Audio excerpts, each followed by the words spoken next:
attack. It took place on a US aircraft carrier group in just 24 hours. The group says it launched missiles and drones at the USS Harry S. Truman and other warships, calling it retaliation for the recent US strikes. This is what the Houthi spokesperson said.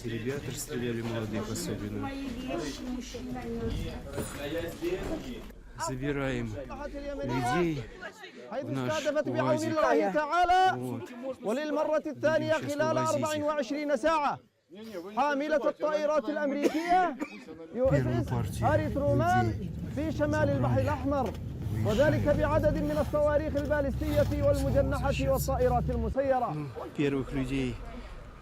Meanwhile, the US Defense Secretary says American forces will continue targeting the Houthis until they stop attacking commercial and military vessels. The United Nations is calling for restraints, warning that further escalation could destabilize the region and worsen Yemen's already dire humanitarian crisis. Joining us to discuss the latest developments from Yemen is Professor Rohan Gunaratne, a Middle East affairs expert who is joining us from Singapore. Professor Gunaratne, thank you very much for your time. We've heard, of course, there that in the last 24 hours there have been further escalations. The US say they're going to continue attacks. The Houthis say they're going to continue targeting shipping in the Red Sea. How do you see this panning out over the coming days? If the Houthis continue to threaten and also conduct attacks, the Red Sea will become a war zone. Already the American naval assets have expanded, not only USS Harry Truman, but also USS Gettysburg, Stout, Jason, and also Sullivan's and USS Georgia have been deployed. So the Americans are planning to dismantle the Ansarullah infrastructure. The Americans will succeed because they have deployed in strength, and also international community is fully supporting this effort because the Red Sea and the Arabian Sea, if trade and shipping is disrupted, it will affect global commerce. So there will be a short escalation because the Houthi infrastructure needs to be dismantled, and then after that the region will stabilize. Yes, and Professor Gunaratne, what could be the impact on the people living in Yemen? We know that from Saturday's strikes, the death toll has risen to 53. Some of those people dying included children. So is there a risk of us seeing potential devastation to civilians like we've seen across the Middle East, or do you think it won't be to that scale?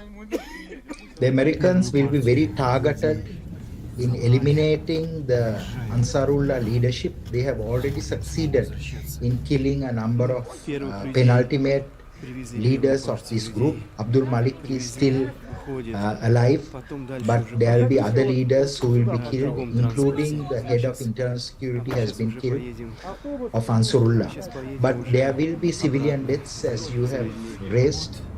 But these deaths are because the Houthis have built their infrastructure in civilian areas.